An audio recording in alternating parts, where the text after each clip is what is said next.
Welcome है friends to the series of advance mathematics. और हमारी सीरीज चल रही है that is special series for NDA, air force या नेवी के लिए, और ऐसे एग्जाम के लिए जिसमें 11th और 12th का मैथ पूछा जाता है।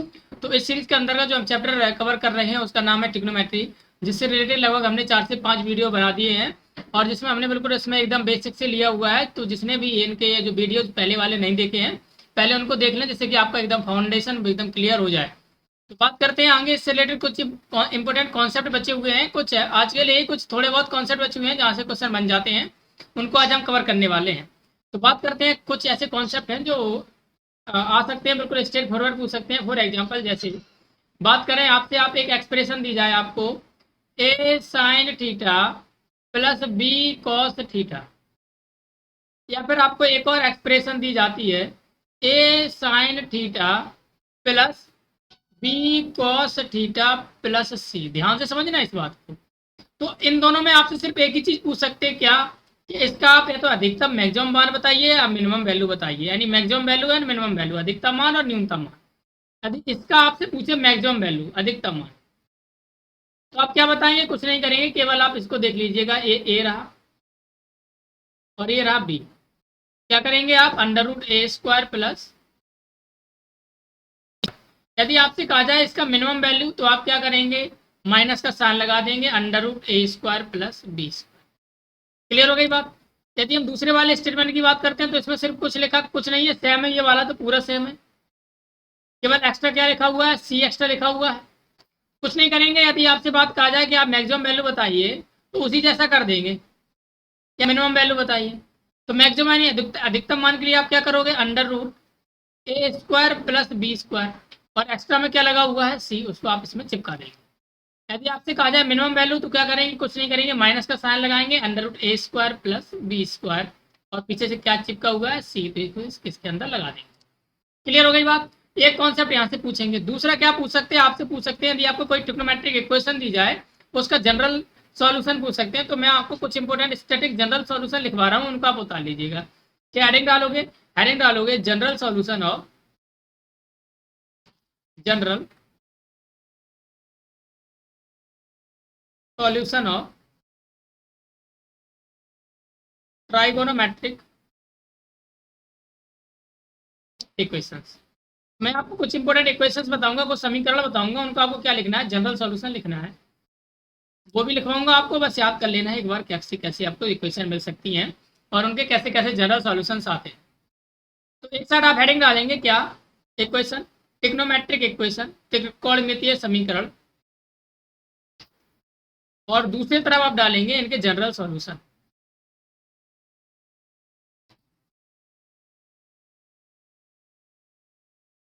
क्या डालेंगे? General solution.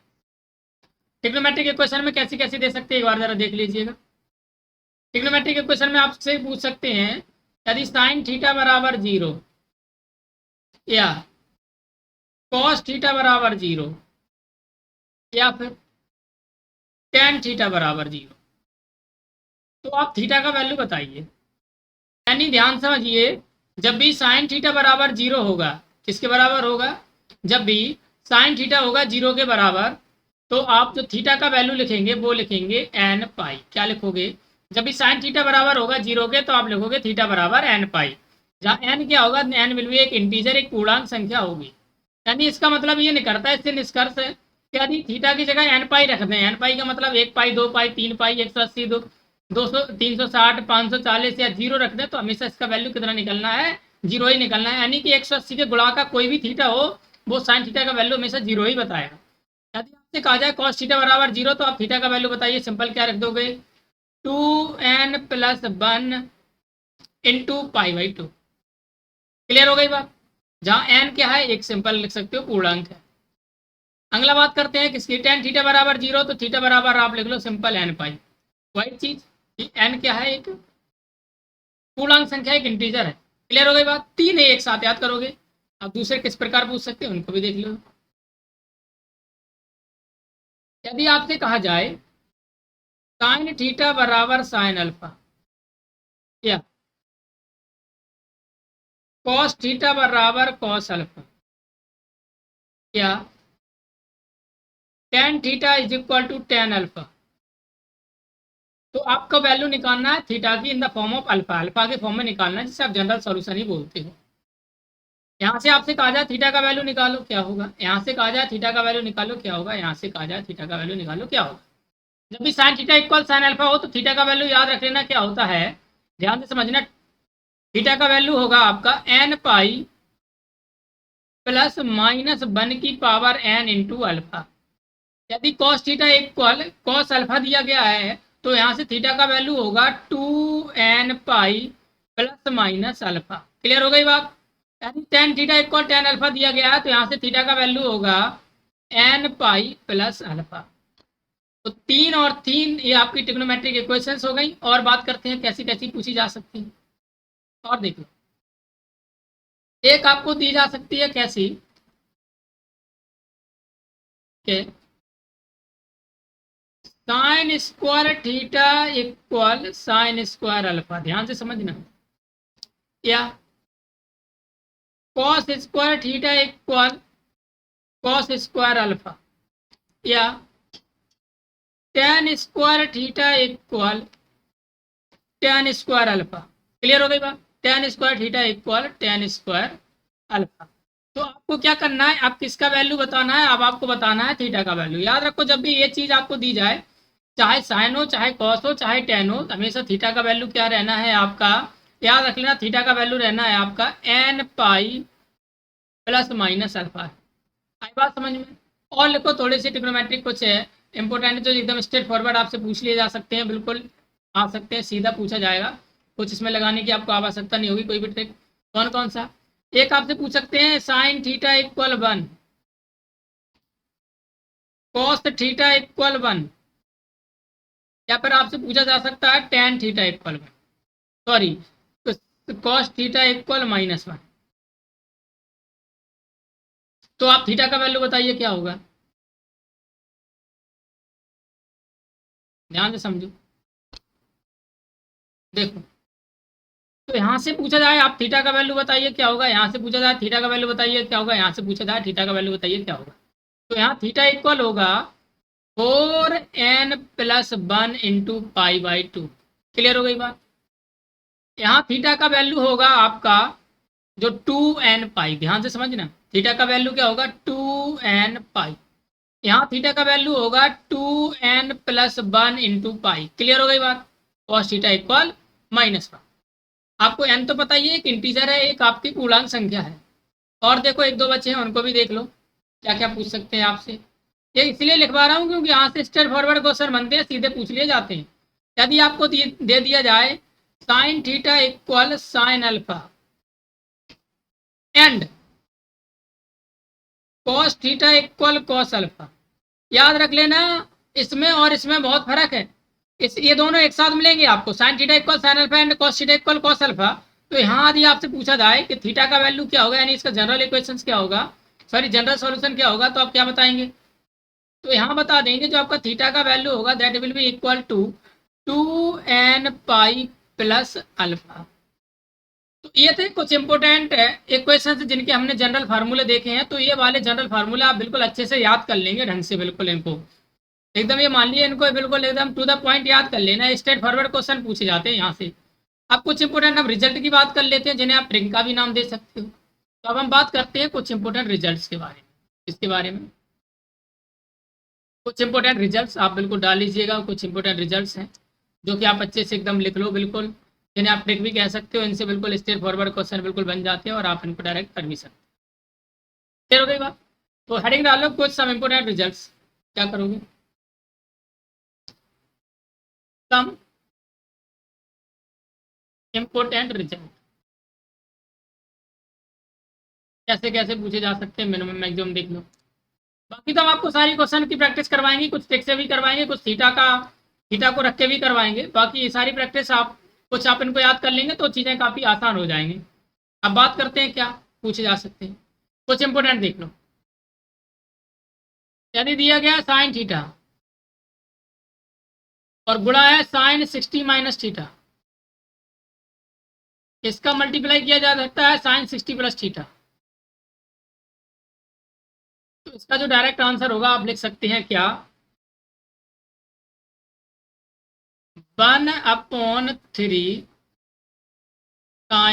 1/4 sign 3 theta. Clear हो गई बात?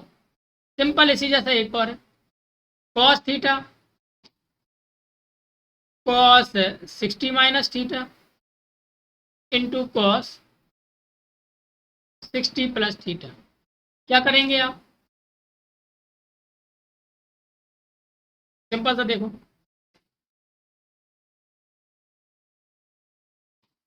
क्या करोगे, यहाँ 60 प्लस थीटा करो। सिंपल भाई, फार्मूला होगा 1/4 कॉस 3 थीटा। क्लियर हो गई बात? अब यदि इसको 10 के फॉर्म में दे दिया जाए तो आप क्या करोगे? सिंपल लिख दो, tan theta tan 60 minus theta या tan 60 प्लस थीटा। तो आप क्या करोगे? कुछ नहीं, यहाँ पे 1/4 नहीं आता tan में, सीधा लिख दोगे आप tan 3 थीटा। क्लियर हो गई बात? कुछ इंपॉर्टेंट है, रिजल्ट और देख लेते हैं कैसे। यदि if ए बी एंड सी और एंगल ऑफ ट्राइंगल क्या है, एक त्रिभुज के कोण है, तो कुछ इसके बारे में इंपॉर्टेंट रिजल्ट लिख लीजिए क्या होगा। पहला लिखो,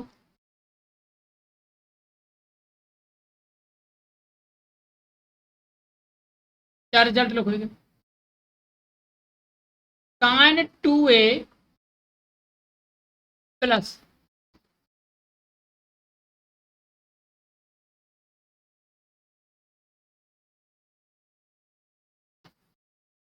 sign 2b plus sine 2c। इसको आप डायरेक्ट लिख सकते हो क्या, 4 sine A into sine B into sine C. क्या लिखोगे? 4 sine A into sine B into sine C. और लिख लो एक आध रिजल्ट देख लो। क्या, यदि आपसे A B C and are the angle of triangle है, ये सारे कौन है एक त्रिभुज के, तो क्या है दूसरा रिजल्ट लिखो, क्या, sine A plus sine B plus sine सी।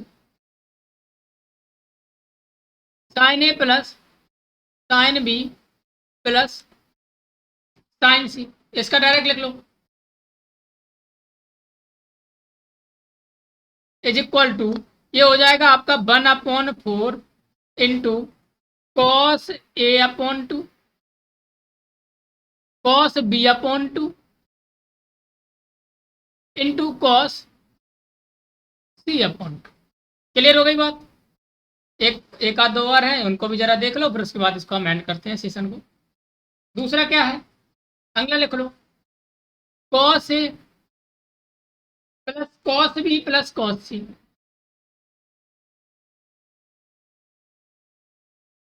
इसके बराबर में क्या होगा? इसके बराबर में होगा 1 माइनस, ध्यान से लिखना, 4 कॉस ए कॉस 2a कर लो यहाँ पे, cos 2b into cos 2c minus cos 4 into cos A cos B into में कॉस सी। तो ये कुछ इंपॉर्टेंट आइडेंटिटीज हैं जो कि आपको बिल्कुल याद कर लेनी है, स्ट्रेट फॉरवर्ड क्वेश्चन बन जाते हैं इनसे। तो आज हमने एक बिल्कुल देख लिया जितने भी कॉन्सेप्ट बन सकते थे, जो सिंपल ट्रिग्नोमेट्री से, इनवर्स तो नहीं है, सिंपल ट्रिग्नोमेट्री है, उनको हमने देख लिया कॉन्सेप्ट को। यदि बाकी कुछ थोड़े बहुत कॉन्सेप्ट बचे होंगे तो हम उनको जब भी क्वेश्चन की प्रैक्टिस करेंगे उसमें कंप्लीट कर लेंगे। तो अभी आपका ये काम है कि जितना भी हमने लेक्चर आपको इससे दे दिए, लगभग 5-6 लेक्चर दे दिए, तो उसमें जितना भी आपको लिखवाया, जितना भी पढ़ाया, उसको एक बार आप रिवाइज करें, अच्छे से देखें, उनका नोट्स प्रिपेयर करें, और जो भी आपको बिल्कुल बताया गया कॉन्सेप्ट उनको एकदम अच्छे से याद कर लें, क्योंकि अब क्वेश्चन की प्रैक्टिस होने वाली है और हम इन क्वेश्चन की प्रैक्टिस में बिल्कुल बेसिक से एडवांस तक के सारे क्वेश्चन को कवर करेंगे। तो आप लोग क्या करेंगे, सबसे पहले आप लोगों का यही काम है कि आप इनको जो भी आपको बताया गया इसको एक बार अच्छे से तैयार कर लेंगे, रिवाइज कर लेंगे, और आप आगे हम जो भी क्लास आएगी उसमें क्या करेंगे, इन क्वेश्चन की प्रैक्टिस करेंगे। तब तक आप बने रहिए, बिल्कुल हमारे साथ देते रहिए हमारा चैनल। और यदि आपको कुछ भी अच्छा लगता है तो आप थोड़ा कमेंट भी लिख दीजिए, यदि आपको कुछ हेल्प मिलती है, और अपने दोस्तों को भी शेयर कर सकते हैं।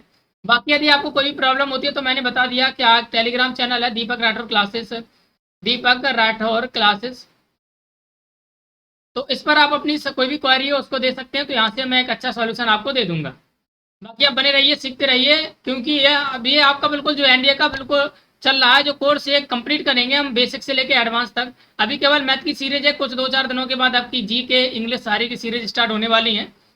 तो तब तक आप बिल्कुल बने रहिए और अच्छे से पढ़िए। तब तक के लिए थैंक यू, बाय बाय, मिलते हैं अगले लेक्चर में।